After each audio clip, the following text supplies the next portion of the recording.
Sud Radio, la France à découvrir. Christophe Gicquel. Ah, chers amis de Sud Radio, si je vous dis Vesoul, n'en déplaise au grand Jacques qui en a fait un tube mondial en 68, peu de monde sait où se trouve Vesoul. Ni même à quoi ressemble cette petite cité de Haute-Saône, 15 000 habitants, et pourtant tout le monde connaît Vesoul, Chauffe-Marcel, etc. Oui, car ce qu'on oublie de dire, c'est l'essentiel, que si le poète belge a écrit cette chanson en 68, pour n'avoir séjourné que 2 fois à Vesoul, c'est qu'il est littéralement tombé amoureux et sous le charme de cette jolie petite ville, humble, discrète, et surtout des Vésuliens et Vésuliennes qui ont dans le cœur la chaleur hospitalière et un sens de la bienvenue toute franc-comtoise. Et aujourd'hui, on comprend, car entouré de ces 1000 lacs et de ces petites montagnes, celle qui est surnommée la Nice de l'Est, baignée, bâtie autour de sa motte par le Durgeon et la Colombine, celle dont les illuminations de Noël donnent le là à tout le département, mérite qu'on lui rende l'appareil. Pour avoir rendu son nom célèbre dans la France entière et au-delà, à notre tour de sublimer ce soir cette humilité, cette discrétion toute vésulienne si recherchée aujourd'hui, gage de qualité de vie saine, de grand air et surtout absence de stress. Vesoul, la petite cité qui a tout d'une grande, c'est maintenant dans la France à découvrir. Sud Radio, la France à découvrir. Christophe Gicquel. Et pour évoquer Vesoul, quoi de mieux que d'avoir sous la main Alain Chrétien, maire de Vesoul, bravo, président de l'agglomération vésulienne, vice-président de l'Association des maires de France, en charge du commerce et du tourisme. Bonsoir, monsieur le maire. Bonsoir Christophe, bonsoir à toutes et à tous. Marie-Pierre Garcin est également avec nous, Garcin-Evrard, hébergeuse touristique qui connaît Vesoul comme sa poche. Elle a une grande poche. C'est une vésulienne, née à Vesoul. Bonsoir, oui, une vraie. Et qui aime Vesoul. Ah bah, obligé. Obligé. Nous avons Marjorie Simanski, directrice artistique et fondatrice artistique de l'Écho en 2017, qui est un espace contemporain d'art urbain qui compte à Vesoul. Bonsoir Marjorie. Bonsoir.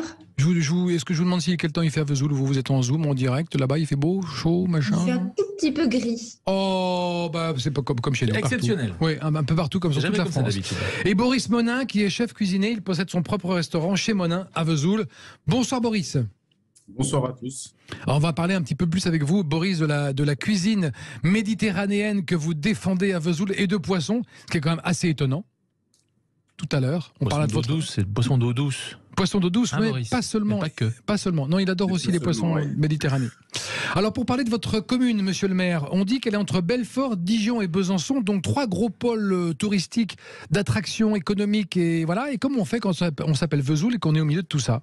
Eh bien, il faut être fier de soi-même. Voilà. Il faut avoir de l'estime de soi. Ça, c'est quelque chose qu'on essaie de cultiver parce que les Hauts-Saunois sont des gens discrets, sont des gens humbles, laborieux. Ils se disent, mais pourquoi est-ce qu'on s'intéresserait à nous?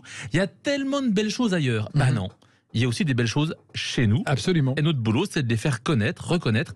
Et merci, Christophe. Et c'est pour ça qu'on est là. Eh bien, de nous faire partager avec vos auditeurs cette passion de Vesoul. Parce que peut-être qu'à Toulouse ou aux 4 coins de la France, à Brest, comme vous l'avez dit, on connaît Vesoul, mais on ne sait absolument pas où c'est. Alors, dans quelle région c'est? On va corriger en Haute-Saône. Ah, ça, c'est le département, mais c'est la région. C'est la région Bourgogne-Franche-Comté. Bourgogne-Franche-Comté. Oui, parce qu'on a fusionné avec les Bourguignons. Et là, à votre grande âme, non, on les accueille, ils sont sympas les Bourguignons. Ils sont sympas. Mais on a fusionné avec les Bourguignons 2 cultures qui n'ont rien à voir entre la Franche-Comté et la Bourgogne. C'est pas le même terroir, c'est pas la même histoire. Vous savez, on a longtemps été dans le Saint-Empire romain germanique, c'est ça, sous domination des Espagnols de Charles Quint, pendant que les Bourguignons se soumettaient au roi de France. Nous, on a attendu 200 ans avant de se soumettre à Louis XIV. On était encore dans la résistance à l'occupant français, mais maintenant, on est bien intégré, rassurez-vous. Alors, est-ce qu'on a des airs d'Alsace? Est-ce qu'on a des airs de Jura? Est-ce qu'on a des airs de quoi à Vesoul? On est avant tout saunois et c'est vrai qu'on est coincé entre des régions qui ont beaucoup de notoriété, l'Alsace, la Bourgogne, les Vosges, le Jura. On est mieux de tout ça. On est à la fois tout ça. Absolument. On a des stations de ski, on a du vin, on a une vallée de la Saône qui est magnifique. Donc finalement, nous, on rassemble toutes ces belles identités.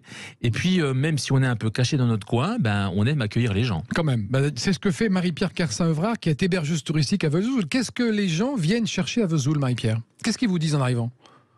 Alors, il y a plusieurs profils de clientèle. On a des clients qui, effectivement, viennent pour du tourisme, viennent chercher... la balade, la randonnée. Exactement, viennent chercher des itinérances vélo, viennent chercher le grand air et des moments à partager en famille. De la forêt? De la forêt, oui, bien sûr. De la forêt, du lac, oui. On en parlera du lac aussi tout à l'heure. Du lac, oui, de la forêt, du lac, des activités sportives, de la montagne. Oui, absolument. Oui, parce que je disais tout à l'heure dans la présentation, la région des 1000 lacs et de la petite montagne. 1000 étangs, pardon. Les 1000 lacs, c'est au Canada. Exact. C'est un petit air du Mais Canada. on n'en est pas loin. Ouais. Et Marie-Pierre, qu'est-ce que vous plaisez à dire quand ils arrivent et vous leur présentez Vesoul comment? Alors, je leur dis souvent qu'ils sont arrivés dans une réserve d'Indiens. Je leur souhaite la bienvenue. Et en fait, je leur donne les clés du département en fonction des choses qu'ils sont venus chercher. C'est-à-dire qu'il y a des personnes qui sont venues chercher plutôt des activités sportives, d'autres des activités culturelles. Donc, on essaie de les orienter, en tout cas, sur les centres d'intérêt. Et quand vous dites réserve d'Indiens, c'est pour le côté un peu préservé. Vous trouvez que votre région, votre ville de Vesoul, la nature est préservée peu en dehors des... Oui. Bien sûr, on a une nature qui est restée authentique. On a des lieux qui sont, on va dire, presque préhistoriques par endroits. Deuxième département le plus boisé de France. Ah oui. En Chêne, en Hêtre, avec les Landes, on a vraiment des forêts magnifiques, comme l'a dit Marie-Pierre, préservées. Vous pouvez faire des balades en forêt pendant des heures. Rassurez-vous, le GPS fonctionne, oui, vous ne serez pas perdu. Oui. Mais ce qui est bien, comme Marie-Pierre le dit, c'est qu'à la fois on est un peu en réserve d'Indiens, un peu en dehors de tout, mais on a le TGV à 2 heures de Paris, on a une ligne ferroviaire qui traverse le département, une autoroute pas loin. Donc tous les désagréments, ils sont à l'extérieur. Autoroute, TGV, c'est quand même pas très chouette, non. Mais ils sont tout proches de chez nous. C'est ça. Donc on peut venir chez nous facilement et profiter de la vraie nature. Marjorie Simanski, directrice artistique et fondatrice de l'Écho en 2007. C'est un espace contemporain d'art urbain. Comment vit et se positionne la culture à Vesoul ? Eh bien, très bien. Oui. Elle se porte fort bien parce qu'on a la chance d'avoir un maire qui nous facilite grandement les choses en nous mettant un très beau lieu à disposition à titre gracieux, ce qui en soi est une innovation pour notre région. Parce que vous croyez au street art et à cette façon très contemporaine d'exprimer son art, et le maire a cru en vous aussi. Il s'est dit pourquoi pas à Vesoul, finalement. Non seulement il a cru en ce projet, mais il nous a donné avec notre association les moyens de le concrétiser très rapidement. Donc ça porte aussi ça prouve qu'il y a une vraie dynamique au niveau des politiques aussi. Ça nous facilite grandement les choses. Et puis c'est aussi c'est rare d'avoir une ville qui a un si beau lieu et qui nous est mis à disposition tout simplement. Pour ça, c'est super. Et puis ensuite, on a la chance, comme on est sur la ville préfectorale, d'avoir accès à toutes les institutions en fait publiques autour de nous, ce qui permet d'avoir très rapidement les grands décideurs autour de la table et un soutien à ce niveau-là. Et comment ça s'exprime, l'art urbain à Vesoul? Ce sont des fresques qu'on retrouve comme ça au détour d'une rue sur un mur? Oui, alors on a le mur Vesoul qui va prochainement être décliné en plusieurs petits murs, de manière à créer un parcours en cœur de ville. Et puis on a le fameux parcours Jérôme, initié avec Alain Chrétien en 2021. Alors c'est quoi le parcours Jérôme ? Alors le parcours Jérôme, c'est un parcours de street art sur les œuvres de Jean-Léon Jérôme, qui est un peintre du 19e siècle. Extraordinaire. On aura l'occasion d'en reparler avec vous. Je me suis penché sur sa bio. Fabuleux ce peintre. Méconnu et fabuleux. Ah oui, et surtout il a la particularité d'avoir été très très connu durant son vivant. De son vivant. Et plus connu à Hollywood qu'à Vesoul. Un truc de dingue. On vous expliquera pourquoi tout à l'heure, chers auditeurs. Revenons sur les fresques de Marjorie. Donc, ce sont des fresques qui reprennent des œuvres qui ne sont pas au musée Garé de Vesoul. L'idée, c'est qu'on a un très, très beau musée. Donc, on essaye de placer ces fresques un petit peu stratégiquement autour du musée pour attirer aussi du tourisme culturel. Et on essaye de choisir des œuvres pas très connues du grand public et qui vont enrichir en fait un musée à ciel ouvert, en plus du musée qui est déjà très très beau. C'est une véritable originalité pour une ville de 15 000 habitants, et je dirais même plus, une singularité de faire la promotion du street art comme ça, presque en milieu rural, monsieur le maire. C'est audacieux. C'est la preuve que la culture, elle appartient à tous, et que où qu'on soit, on sait apprécier les cultures, parce qu'il y a les cultures, et que derrière cette image un peu classique logique d'une ville de province, on sait aussi innover et on a aussi des gens qui apprécient cette nouvelle manière de mettre en valeur les œuvres de Jérôme. Vous l'avez dit, on y reviendra. Mais Marjorie, elle est pétillante, je l'ai senti au téléphone. Oui, on a de la chance quand on a des pépites comme ça de gens qui ont envie de faire bouger les choses, d'apporter du neuf, du sang neuf, tout en respectant. On n'est pas là pour casser ce qui a déjà été fait. On est là pour apporter, d'ajouter une valeur ajoutée à la culture. On a un théâtre Edwige Feuillère, on a un musée comme Marjorie l'a dit, et maintenant on a ce parcours. Et d'ailleurs, Marjorie le rappellera aussi, on a une immense fresque en street art qui représente, devinez qui, naturellement Jacques Brel. Évidemment. Et franchement, il fallait qu'on ait aussi notre totem. Mais il y a aussi un buste Jacques Brel, il y a une plage, un buste Jacques Brel, il y a un collège, il y a plein de choses. Mais il fallait qu'on ait quelque chose qui soit totémique. Et donc sur un bâtiment, Marjorie le connaît mieux que moi, de 18 mètres de haut, quand on passe le long de la route nationale, on voit ce Jacques Brel. Et on a beaucoup de Belges qui passent par chez nous. Parce que quand ils vont en vacances dans le sud, ils passent par chez nous. Et donc, et si on passait par Vesoul pour voir notre concitoyen c'est vrai. compatriote. C'est vrai, absolument, qui a laissé une marque indélébile sur la vie de la commune. Alors, on a envie de le détester. Oui, mais en même temps, on l'adore. Parce que grâce à lui, comme vous l'avez dit, tout le monde connaît Vesoul. Bon, parfois avec une image un peu négative, c'est ce qu'on essaie aussi un peu de changer. Il y a de l'audace à Vesoul. Il y a de l'audace aussi chez Boris Monin, qui est chef cuisinier, parce qu'il possède son propre restaurant. Ça, c'est déjà audacieux à Vesoul. Et en plus, il fait la promotion plutôt de poissons. Ce qui à Vesoul est assez courageux quand même, parce que la mer est loin. La mer est loin, mais aussi il y a des poissons d'eau douce. On a le Bourgeon, on a la Saône, la vallée de la Saône, pas loin. Mais lui, vous êtes un vrai passionné, Boris, qui est avec nous en ce moment. Passionné de cuisine méditerranéenne, de fruits de mer et d'aquariophilie. C'est ça, vous avez résumé ma passion. Et quand on arrive chez vous, j'y suis pas allé encore, mais on me dit qu'il y a un immense aquarium déjà. Oui, 450 litres, c'est un aquarium récifal avec des coraux et des poissons qu'on trouve sur les barrières de corail. Donc il y a aussi une barrière de corail à Vesoul. Voilà, on en apprend des choses, c'est étonnant.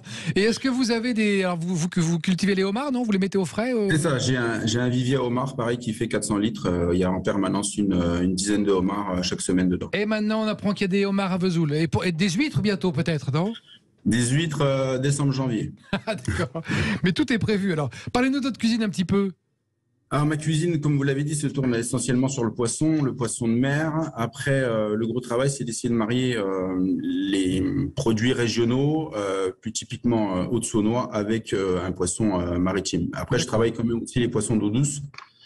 Par exemple, la truite, on a un très bon pisciculteur à Flagy, avec qui je travaille de temps en temps, surtout sur le printemps, avec la truite saumonée ou la truite blanche. Oui, et on travaille quand même la cancoyote et la pomme de terre parce qu'on reste fidèle à ces deux valeurs.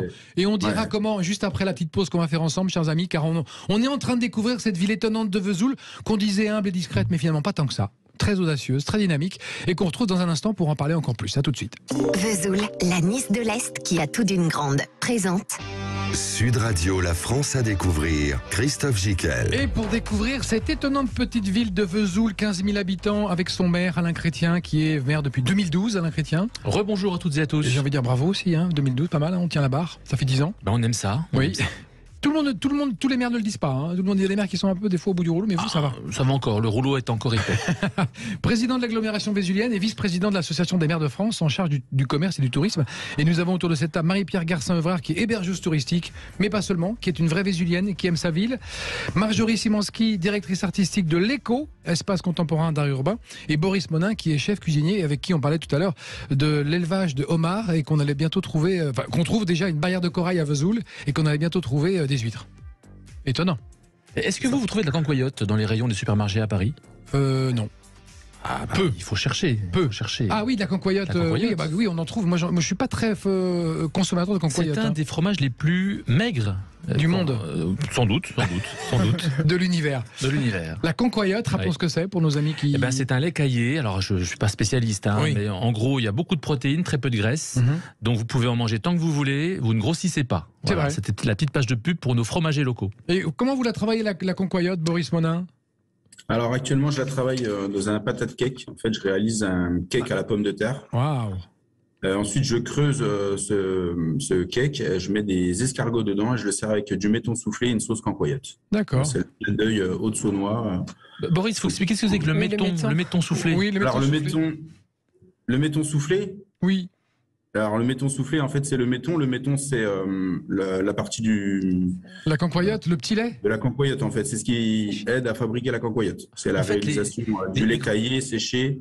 Les grand-mères, elles avaient le méton, c'est des petits granulés. Sous les en fait. dredons. Ah oui, d'accord. Elles le mettaient sous les dredons pour le faire gonfler, voilà. Et puis ensuite elles le chauffaient, ils le chauffaient Avec un peu dans d'eau. une casserole avec un Avec un peu poêlon, d'eau. voilà. Ah Pour ouais. le diluer et pour le rendre liquide. C'est ça. D'accord. Et donc c'est là ça c'est La cancoyote, c'est le comme méton fondu. D'accord. Et comment on a trouvé cette idée? Bizarrement. Oula. Oula, c'est curieux, hein. Alors là, c'est Tiens, si je mettais des bouts de métaux sous mon eau d'eau ce soir. bah, c'est une chaleur douce, une chaleur homogène, sans doute. D'accord. Et Boris, vous me parliez aussi de vous utilisez en fumage? Oui, je fais des moules enfumés au sapin. Voilà, des moules Plein de enfumés au graines. sapin, c'est beau. On a des épineux, ouais.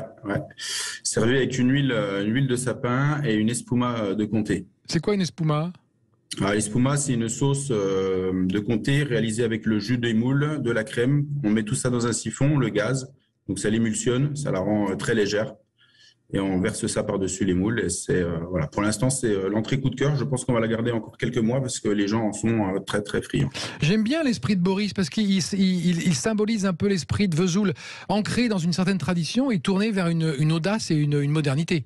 Parce que fumer au sapin des moules, faut y penser quand même.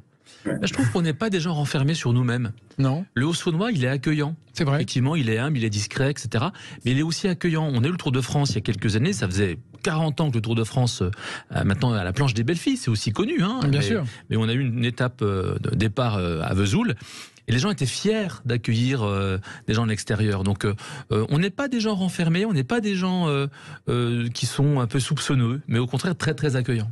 Quand on dit qu'elle a tout d'une grande, monsieur le maire, qu'est-ce qu'on veut dire par là? Qui a tout apporté, qu'on est une petite ville, mais qui a les cinémas, les hôpitaux, les routes, les crèches. J'entendais des sociologues parler de la ville du futur, qui serait une ville du quart d'heure. Oui, parce qu'ici, tout serait possible à tout faire avec un quart d'heure. Ouais. Les courses, mais, chercher l'enfant. Mais nous, on est déjà en avance par rapport à ça. Nous, c'est la ville du 5 minutes.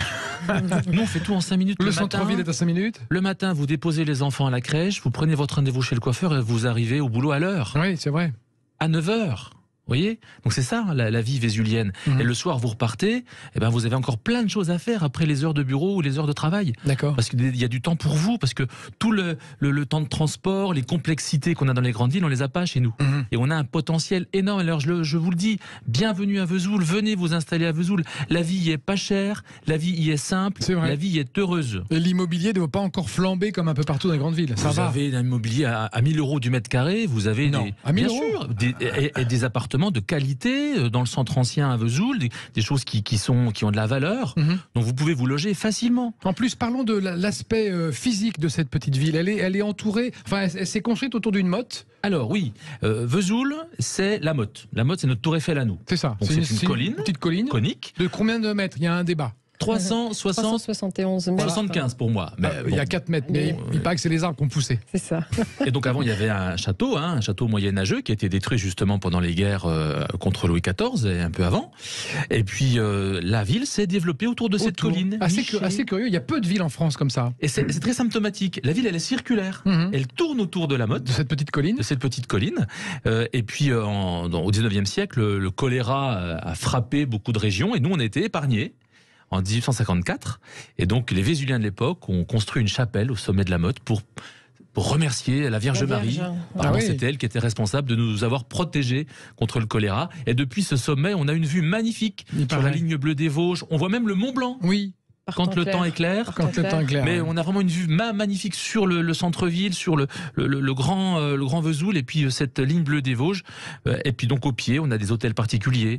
Oui, du il y a quand même un 15e, cachet, du il y a 16e. petites pépites Ah oui. monumentales. Et... Puisque Vesoul a longtemps été une ville riche, faite d'officiers, de militaires, de commerçants, une bourgeoisie importante.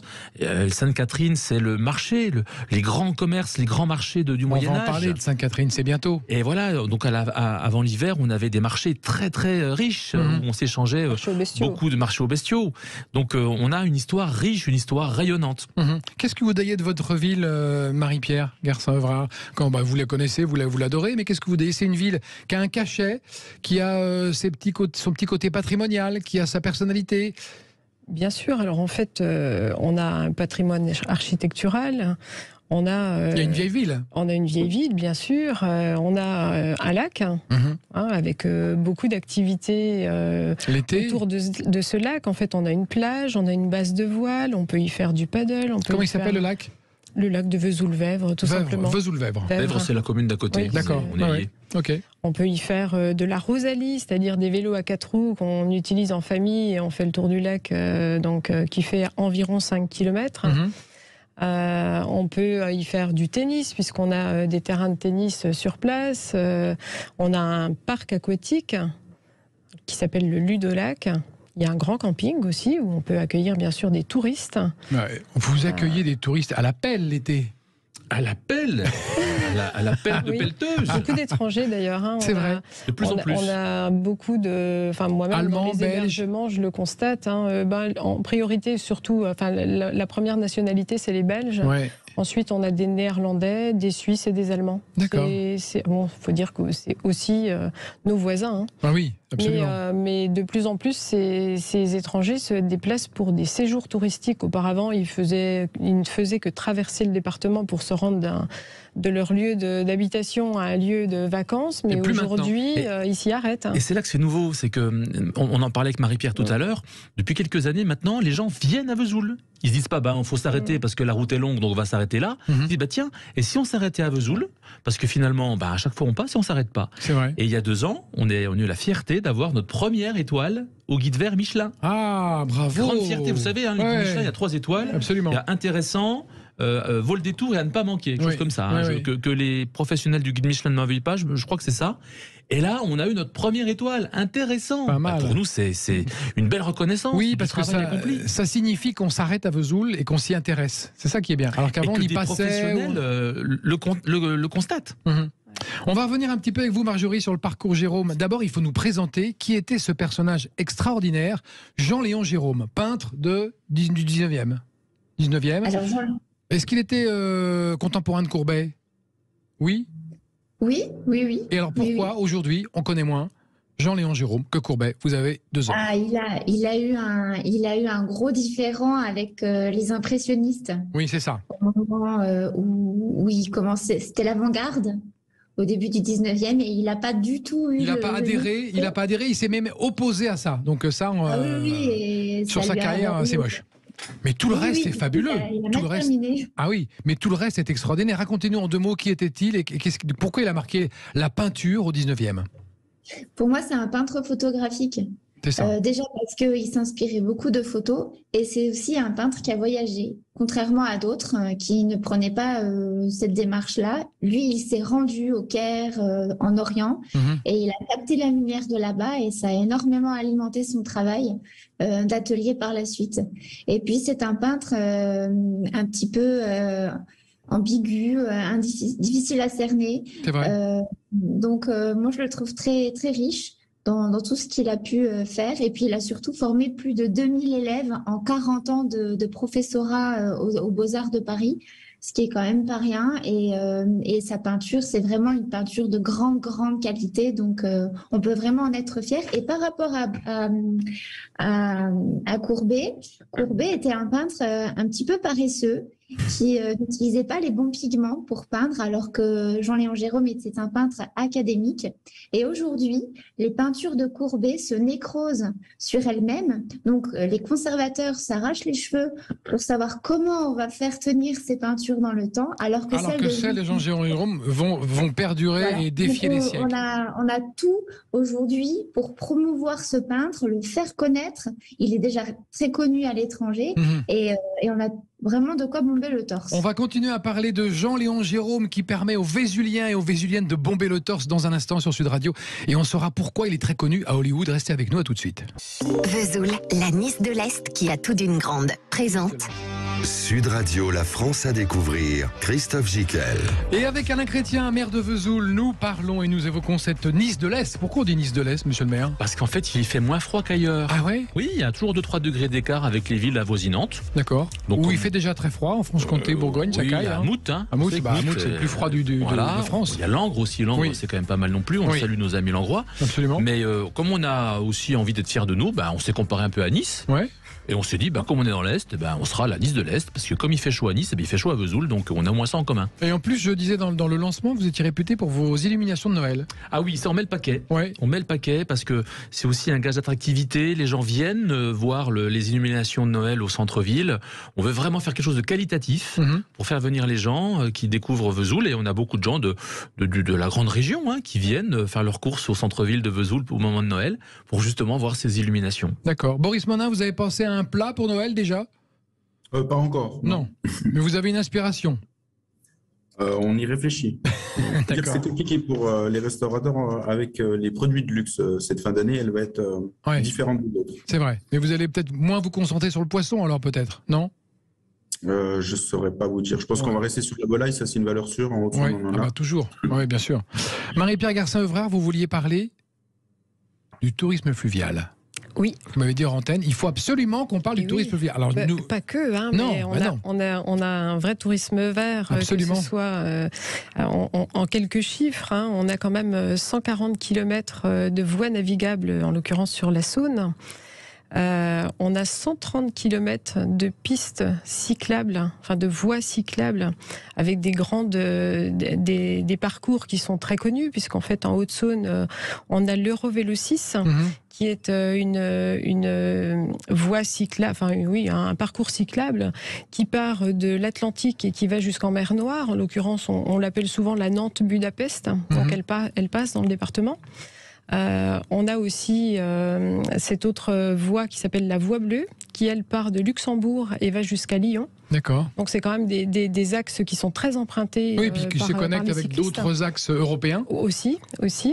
On a aussi bien sûr des parcours des GR. On a 5 GR qui passent dans le département.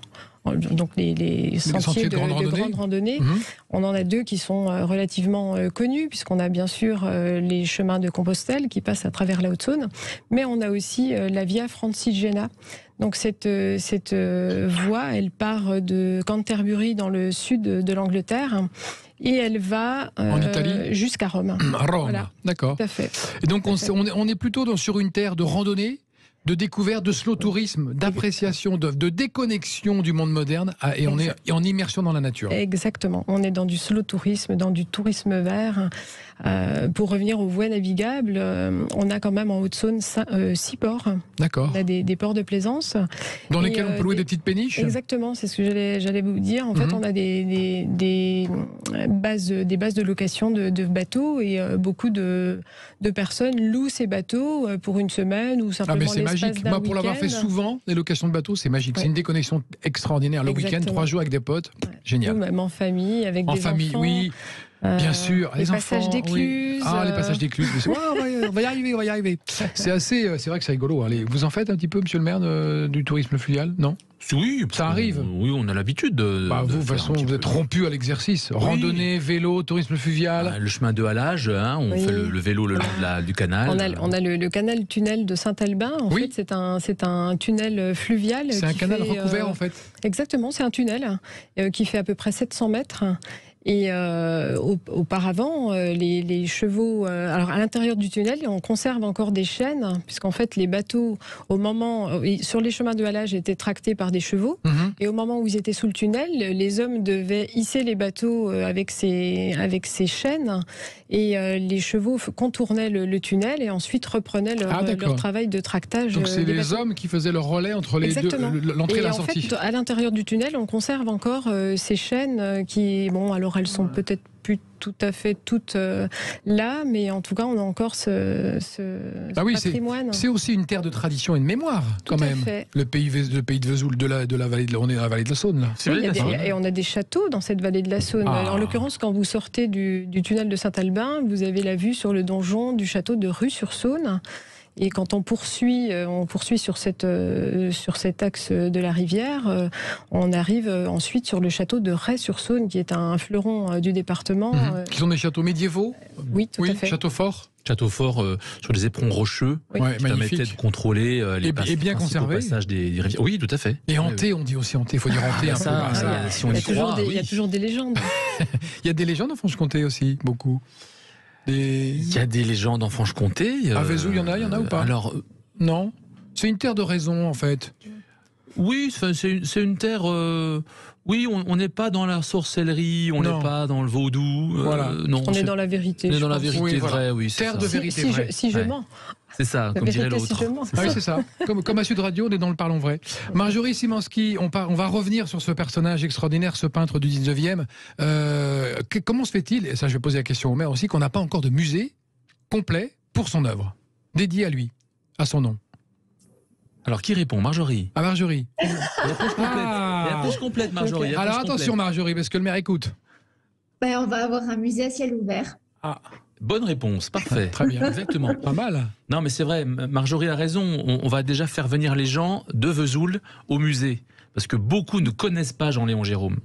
Comment il s'appelle le musée actuel? Musée Georges Garet, D'accord. du nom d'un de mes prédécesseurs qui a justement créé ce musée, et on lui D'accord. rend hommage à Bien Georges sûr. Garet, puisque c'était une demande de la veuve de Jean-Léon Gérôme que d'avoir un musée. Donc il a déjà Pour fait son mari. une bonne part du boulot. Exactement. Le fonds Jérôme à Vesoul est un des plus grands fonds du monde, C'est vrai. donc qui peut intéresser beaucoup de spécialistes et scientifiques. Mhm. Et effectivement, on aimerait transformer un peu notre musée Garet en musée Jérôme, parce qu'on a un écrin qui est magnifique, et mettre en avant toutes ces œuvres. On dispose de Jérôme. combien d'œuvres à peu près? Ou Oula. plusieurs milliers, on a des Ah ouais. gravures, on a des sculptures, Oui, on a parce qu'il était naturellement des sculpteur. peintures, bien sûr. Mais la première étape, c'est quand même de faire comprendre aux Haut-Saônois qu'ils ont une pépite culturelle. Oui. Et je dis souvent que je voudrais que Vesoul soit pour Jérôme ce que Ornans est pour Courbet. Courbet avec ses pigments moches. Nécrosés. Nécrosés, qui va disparaître dans quelques années, le pauvre. Alors que nous, on sera toujours là. Un petit mot sur Hollywood et Jean-Léon Gérôme. Marie, Oui, c'est le film Marjorie, Gladiator pardon. Oui, de Ridley Scott Oui. qui s'inspire d'une très très belle œuvre de Jean-Léon Gérôme qui s'appelle Pollice Verso. Mhm. Et la petite histoire, c'est que le pouce en bas qu'on retrouve dans l'œuvre, en fait, c'est une pure invention de Jean-Léon Gérôme qui est en fait la mise à mort et qui n'était pas du tout historique. d'accord. Donc, Même au temps des Jean-Léon- Romains, cette pratique n'existait pas en fait. Non, du tout. Donc c'est notre Voilà. ami Jean-Léon Gérôme Oui. qui l'a comme ça fait Il a naître. fantasmé. C'est incroyable. Oui, qu'il a fantasmé et puis qui a été maintenant reprise dans beaucoup de péplums. Et puis juste pour revenir au parcours Jérôme, nous, notre volonté avec le maire, c'est d'affirmer notre identité sur notre territoire Mhm. en faisant parler donc de ce peintre, Jean-Léon Gérôme, mais aussi de ses trois élèves, Jules Alexis Munier, Daniel Bouvray et Gustave Courtois, qui sont natifs des environs de Vesoul et qui aussi étaient des peintres très très connus de leur vivant. D'accord. Il faut se réclamer d'une école vésulienne de peinture. C'est ça, Oui, l'école d'autant plus auxonnoise.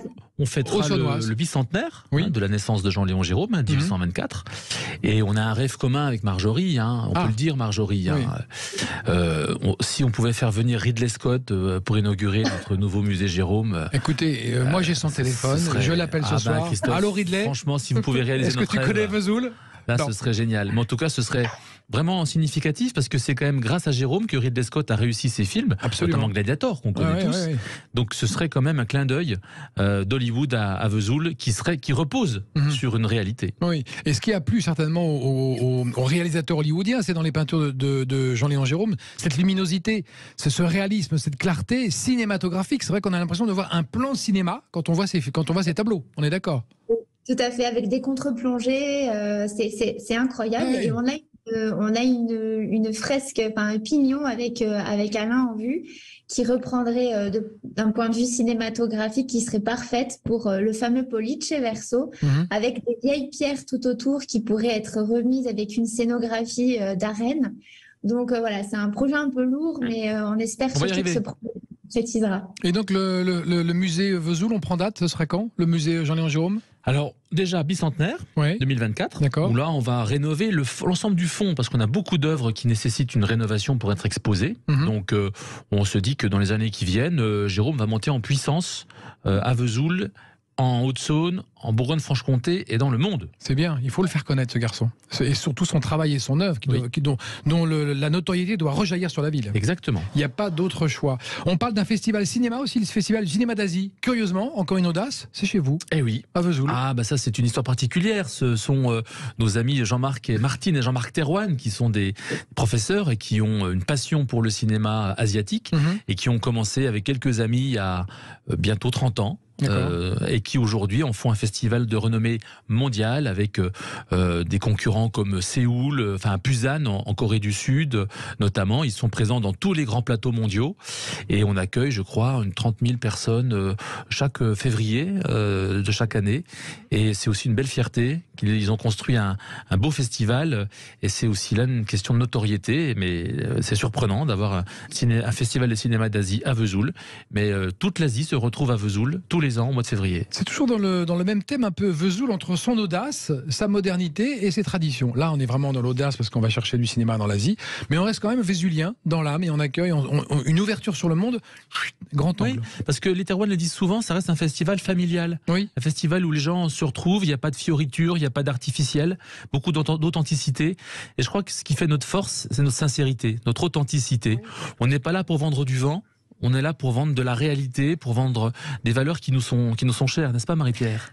On trouvera toujours l'accueil en Haute-Saône. C'est vrai. Et c'est souvent le retour des clients ou le retour des personnes qui nous rendent visite, c'est qu'en Haute-Saône, on y est très bien accueillis. Et qu'est-ce qui se passe en Haute-Saône, question collégiale pour tout le monde, le 25 novembre, qui bouleverse autant le pays? Alors, Joker, moi je connais la réponse. Oui, bien sûr. Marie-Pierre?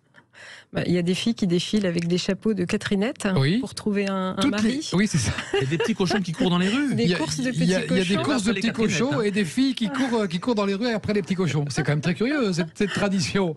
Vous connaissez ça, vous, évidemment, même si vous êtes de Besançon, originaire de Besançon, hein, Boris? C'est ça, tout à fait, oui. Et quand vous êtes arrivé à Vesoul, ça a été un choc? Vous vous êtes dit, ouais, c'est génial? Un choc, non, surpris qu'il y ait une fête qui regroupe autant de monde. Ah oui, c'est incroyable cette fête. Ça s'appelle la fête de la Sainte-Catherine, monsieur le maire. Alors, qu'est-ce qui se passe?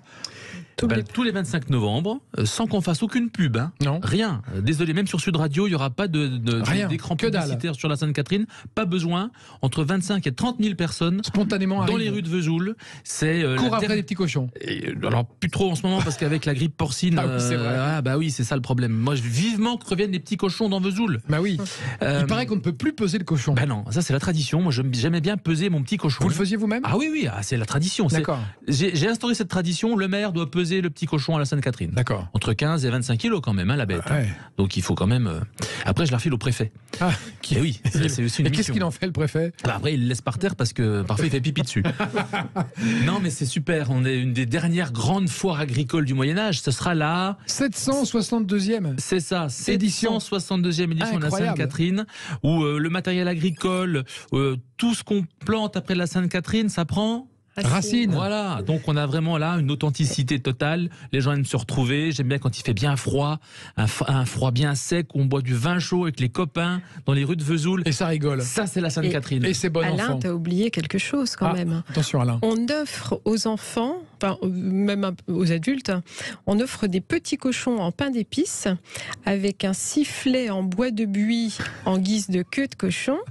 Et sur les petits cochons, en fait, on inscrit le prénom des personnes à qui on les offre. Ah, de l'être aimé, par exemple. C'est une tradition. Voilà, c'est une tradition. On aurait pu vous emmener un petit cochon Sud Radio. On n'y a pas pensé. Christophe, oui. Ah bah, Sud Radio, oui, c'est bien.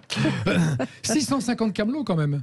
Oui, ça a toujours une grosse succès. Alors, j'ai aussi voulu qu'on réinstaure un peu un volet agricole, parce que bon, dans les 650 camelots, vous avez des flûtes péruviennes. Bon, c'est pas très authentique, mais il faut que ça existe, parce bien sûr. On vient chercher ça. Ça a sa place. Ou des balais magiques marchands de vaisselle qui cassent la vaisselle. Voilà.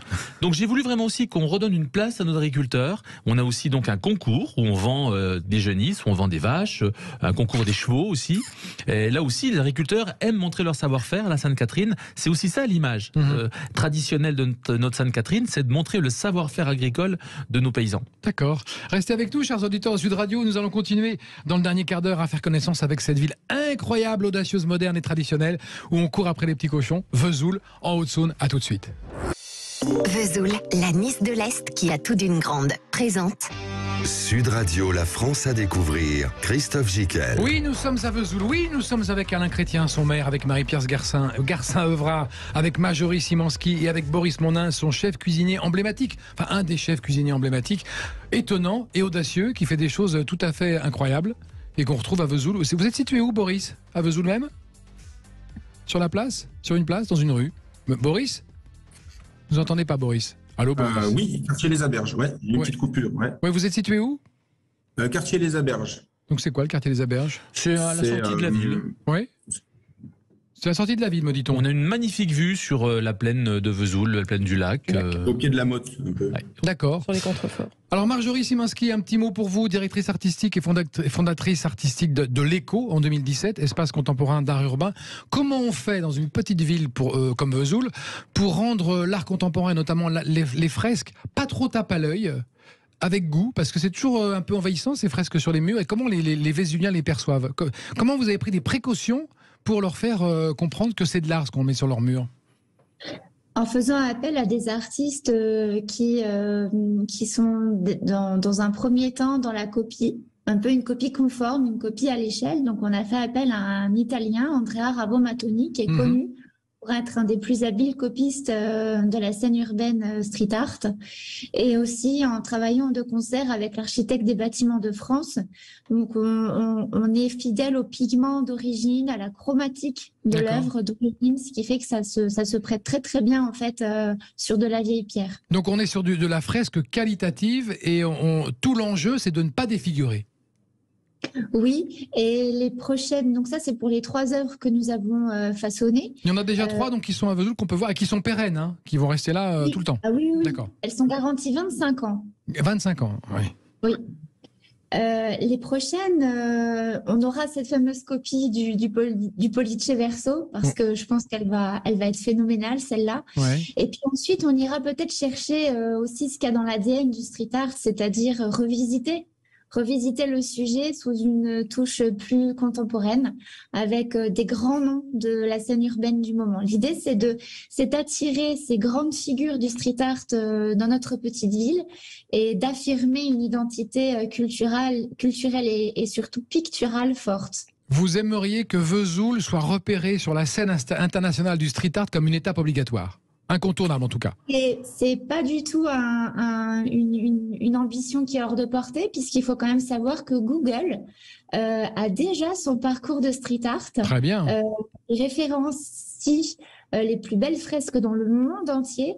Et c'est vrai que si on peut faire un petit appel de pied à cette immense plateforme, ça pourrait être phénoménal. Mais vous avez déjà une fresque monumentale? Oui, c'est celle du Jacques Brel. C'est oui, ça. Oui. Donc déjà Jacques Réalisée Brel. par une artiste vésulienne, Pink Arthros, qui a aussi repris La Bacchante de Jean-Léon Gérôme derrière moi. Et c'est une œuvre qui se voit de très très loin, et on la voulait justement emblématique, celle-là. D'accord. Et elle est emblématique? Oui, c'est la plus haute fresque de la région. Monsieur le maire, si je vous dis la vérité sortant du puits, vous me répondez quoi? Une magnifique œuvre de, justement, Andrea Ravomattoni, une copie d'une œuvre de Jean-Léon Gérôme, qui est située dans un tout petit coin de Vesoul, de la vieille ville. C'est mon endroit préféré. C'est ça. C'est votre endroit préféré de la ville, parce qu'il surprend, c'est tout d'un coup. Parce qu'il surprend, parce que c'est vraiment... Ça fait 2 ans, hein, Marjorie, 1 an et demi, 2 ans, hein, l'été 2020. Et quand on visite Vesoul, on se fraye un chemin dans ces toutes petites ruelles qui font parfois 1 mètre de large. C'est des venelles. Des venelles. Et on arrive sur une petite placette. Et là, on a la vérité sortant du puits. Alors rappelons ce que c'est que ce tableau. Ça représente quoi? Un puits déjà? Un puits. Sur lequel est assis... Alors une femme qui sort. Oui, qui une sort du femme puits. nue qui sort et qui hurle. C'est saisissant, hein? C'est saisissant. Moi, je vais aller le voir. Et c'est vrai qu'au détour de ces petites venelles, se retrouver face à cette fresque qui fait 5 mètres sur 8, hein, chose comme ça, je crois, et qui est tellement bien faite. Andrea a réussi à saisir, à capter l'image et l'esprit de l'œuvre de Jean-Léon Gérôme. Et voilà, moi, c'est mon endroit préféré parce que, comme vous l'avez dit, c'est à la fois la tradition, l'histoire de notre ville, en plein centre-ville, mais aussi cette modernité de mettre sur les murs. C'est audace, c'est audacieux, parce que tout d'un coup... de faire sortir de cette œuvre d'un musée, de la mettre à la portée de tout le monde, dans un endroit inattendu et qui se mérite, parce que on dit souvent qu'elle est mal signalée, mais c'est fait exprès, parce qu'il faut la chercher. C'est ça. C'est ça l'intérêt. Il faut l'acquérir. Elle ne doit pas tomber comme ça sous le sens, exactement. sous le coude. Ça fait partie de l'audace vésulienne. Il y en a une, elle existe, elle est là. Très bien. Marie-Pierre, votre endroit préféré à Vesoul, vous, qu'est-ce que vous dites lorsque les touristes arrivent chez vous et disent le truc à pas manquer à Vesoul, c'est quoi? L'incontournable, immanquable. Alors, pour la vésulienne que je suis, j'adore envoyer mes clients sur la colline de la Motte. Ouais, celle dont on parlait. Voilà, celle dont on parlait. On voit le Mont Blanc. On y accède par Temps-Clair. Par Temps-Clair, oui. Précision par Temps-Clair. On y accède par un chemin de croix. Alors, il faut aussi le mériter parce que ça grimpe. Alors, il y a des vignes sur les sur les contreforts de la Motte. Et en fait, on accède donc à cet espace avec une vue à 360 degrés sur Vesoul et sur les alentours. On y trouve une superbe table d'orientation en 3D. Qui nous invite justement à se projeter sur le décor alentour. Donc on voit la ligne bleue des Vosges, bien sûr. On va voir le Jura, mais on voit surtout tout ce qui se passe à Vesoul. Et ça, c'est déjà quelque chose de... Donc, monsieur le maire, c'est la vérité qui sort du puits. Vous, c'est le panorama. Oui, c'est prendre de la hauteur. Prendre de la hauteur.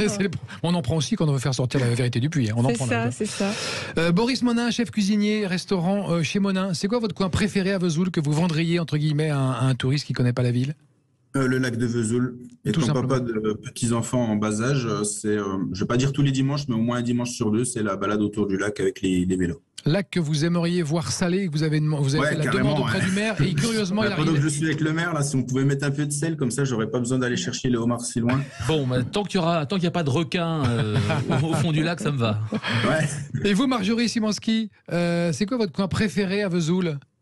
La terrasse un dimanche matin avec un bon brunch de chez Georgette, juste en face de Pygmalion et Galatée de Jean-Léon Gérôme. Alors, je ne connais pas cette Georgette, mais tout le monde autour de la table a fait « Ah ouais, quand même ». Ouais, oui, bon choix. C'est super. Monsieur le maire, le temps s'arrête là-bas. Le temps s'arrête. Le temps s'arrête à Vesoul en général parce que le temps est comme ça. On prend le temps. C'est le temps long à Vesoul. C'est pas un temps où on speed. C'est vrai. Hein. Oui. Et monsieur le maire, quels sont les souhaits, les enjeux et vos prochains défis pour la ville de Vesoul ? Bon, le musée, la faire connaître encore plus, la faire rayonner en France et dans le monde sur des vraies valeurs traditionnelles et sur une certaine audace, une modernité, quoi d'autre ? Et transmettre aux Vésuliens, aux Saunois, la fierté d'être ce qu'ils sont. D'avoir l'estime de soi, d'être les ambassadeurs de leur territoire, d'être convaincus qu'on a des atouts et un potentiel énorme. Mais qu'est-ce qui vous font dire qu'ils ne l'ont pas ? Parce que quand vous les croisez, ils vous disent ah non. Oui, parce que on parfois une certaine frilosité ou une incrédulité ou une incompréhension. Dire finalement vous êtes sûr qu'on est si bien que ça ? Ils disent oui, vous êtes si bien que ça. Et propager la bonne parole partout dans le monde. On est bien à Vesoul. Soyez les premiers ambassadeurs de votre ville. C'est ça. Et encore, ils ont de l'humour les Vésuliens. Ils savent très bien que ça se joue aussi là-dessus. Ah ben un peu d'autodérision. Quand on était chanté par Jacques Brel, forcément on a de l'humour. Et vous, qu'est-ce que vous aimeriez pour votre ville, Marie-Pierre ?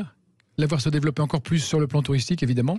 Ah oui, je souhaiterais évidemment que d'autres touristes se déplacent chez nous, viennent découvrir. Il n'y en a pas assez, hein. Non. Mais vous verrez qu'il y en aura trop, vous direz il y en a trop. Il en faut encore, mais on apprécie justement quand on se promène dans les rues de Vesoul aujourd'hui de rencontrer des gens qui parlent étranger, parce qu'on se dit tiens, quelque part c'est qu'on y a quand même un attrait. Et je suis ravie depuis quelques années d'être hébergeur touristique et de me rendre compte qu'aujourd'hui on vient à Vesoul par souhait et par volonté de découverte, alors qu'auparavant on y venait un peu à reculons. On considérait que c'était une punition de venir chez nous, alors qu'aujourd'hui vraiment, de plus en plus, j'ai des clients qui se déplacent et qui viennent pour découvrir notre ville et ça, notre département aussi, parce qu'il n'y a pas que la ville. Le reste du département est lui aussi très très beau. Et Marjorie, à part pouvoir afficher des fresques dans toute la ville, c'est quoi votre grand projet pour la ville ? Dans 3 ans, vous en aurez une dizaine à peu près, non ? C'est ça ? Oh oui. Ce serait plus par rapport à l'art contemporain aujourd'hui, apporter une vision picturale de l'art qui a toute sa place, parce qu'en opposition à l'art conceptuel qui inonde les fracs, nous on aime la peinture, on aime tout ce qui est proche de ce médium et on essaie, l'idée c'est de dire qu'à Vesoul on fait de la belle peinture. Merci à tous d'avoir participé à cette belle émission sur Vesoul et aidé à la faire connaître. On vous souhaite d'accroître encore votre notoriété pour une simple raison, c'est que Vesoul le mérite. Merci beaucoup à tous d'avoir participé à cette émission, monsieur le maire. Au revoir. Merci Christophe. À bientôt. À bientôt. Et on se retrouve la semaine prochaine dans La France à découvrir à 17h sur Sud Radio. Bonne soirée, salut.